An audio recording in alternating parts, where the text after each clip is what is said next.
సంక్షేమానికి రూపకల్పన చేసిన ఘనత టీడీపీ వ్యవస్థాపకులు ఎన్టీఆర్కే దక్కుతుందని విజయవాడ తూర్పు ఎమ్మెల్యే గద్దె రామ్మోహన్ అన్నారు. సీఎం చంద్రబాబు నాయుడు నేతృత్వంలో సంక్షేమం అభివృద్ధి సమానంగా ముందుకు తీసుకువెళ్తున్నారని చెప్పారు. విజయవాడ తూర్పు నియోజకవర్గంలోని 6వ డివిజన్ మారుతినగర్ కోకోకోలా స్ట్రీట్ ఏరియాలో ప్రజా సమస్యలపై ఎమ్మెల్యే గద్దె రామ్మోహన్ పర్యటించారు. ఈ సందర్భంగా నిరుపేద కుటుంబాలకు చెందిన 4 పార్టీ కార్యకర్తలకు 3 తోపుడు బండ్లు, ప్లాట్ఫారం, రిక్షా పంపిణీ చేశారు. ఈ సందర్భంగా ఆయన మాట్లాడుతూ మహానాడు సంబరం 27, 28, 29 కడప పసుపుమయంగా మారనుందన్నారు.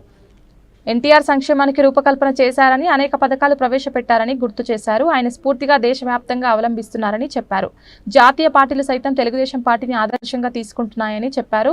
3 తోపుడు బండ్లు, ప్లాట్ఫారం, రిక్షా నందమూరి తారక రామారావు స్ఫూర్తితో ఇవ్వడం జరిగిందని, ఆయన మార్గంలో నడుస్తూ అనేక సేవా కార్యక్రమాలు చేయడం జరుగుతుందన్నారు.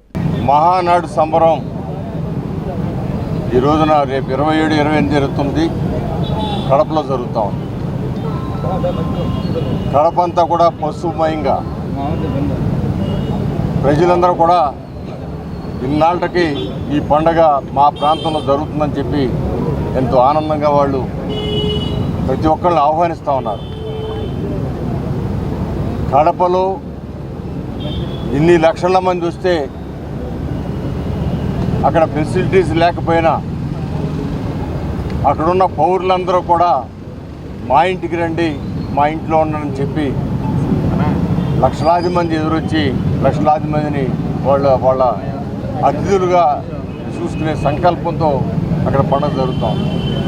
మనందరం కూడా గమనించుకోవాలా, నందమూరి తారక రామారావు గారు రాజకీయ పార్టీ పెట్టిన తర్వాత మాత్రమే సంక్షేమ కార్యక్రమాలకు ఒక రూపణ వచ్చింది, ఒక రూపకల్పన జరిగింది. ఎందుకంటే గతంలో ఎప్పుడు లేవు పెన్షన్లు ఇవ్వటం, గతంలో ఎప్పుడు లేవు పక్కా గృహ నిర్మాణం ఇవ్వటం ఎప్పుడు లేదు, గతంలో ఎక్కడా కూడా లేదు 2 రూపాయలకే కిలో బియ్యం పథకం. ఇలాంటివి ఇంకా అనేకమైన కార్యక్రమాలు ఆయన ప్రారంభిస్తే ఇవాళ భారతదేశంలో అన్ని రాజకీయ పార్టీలు కూడా ఆ కార్యక్రమాలనే కొనసాగిస్తూ ఉన్నాయి. ఒక ఆంధ్ర రాష్ట్రంలో కాదు, ఇక్కడ పెట్టిన పెన్షను భారతదేశంలో అన్ని రాష్ట్రాల్లో కూడా ఇవాళ ప్రారంభించినాయంటే రామారావు గారి స్ఫూర్తి. ఇక్కడ పెట్టిన పక్కా గృహ నిర్మాణం దేశమంతటా కూడా ఆ కార్యక్రమం మీద ప్రధానమంత్రి గారి దగ్గర నుంచి ప్రతి రాష్ట్ర ముఖ్యమంత్రి కూడా ఆ కార్యక్రమం మీద శ్రద్ధ చూపిస్తున్నారంటే నందమూరి తారక రామారావు చూపించిన దారి. అదేవిధంగా 2 రూపాయల కిలో బియ్యం వాళ్ళ భారతదేశం అంతా కూడా కిలో బియ్యం ఊరికి ఇస్తూ ఉన్నారంటే అది రామారావు గారు చూపించిన బాట.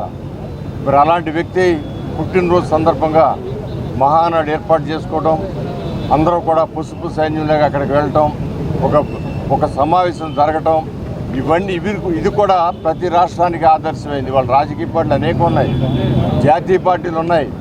జాతీయ పార్టీలు సైతం ఇలా కార్యక్రమం చేస్తే ప్రజల్ని చైతన్యపరచవచ్చు అని చెప్పి ఇవాళ అన్ని పార్టీలు కూడా ఇంత క్రమంగా చేయకపోయినా అప్పుడప్పుడు మేము మీటింగ్లు పెడతా ఉన్నారు. సో ఏదేమైనా కూడా నందమూరి తారక రామారావు గారు రాజకీయాల్లో ఒక మార్గదర్శి, సినీ నటుడుగా ఎంత పేరు ప్రఖ్యాతి గడించారో భారతదేశం అంతటా కూడా ఒక రాజకీయ నాయకుడిగా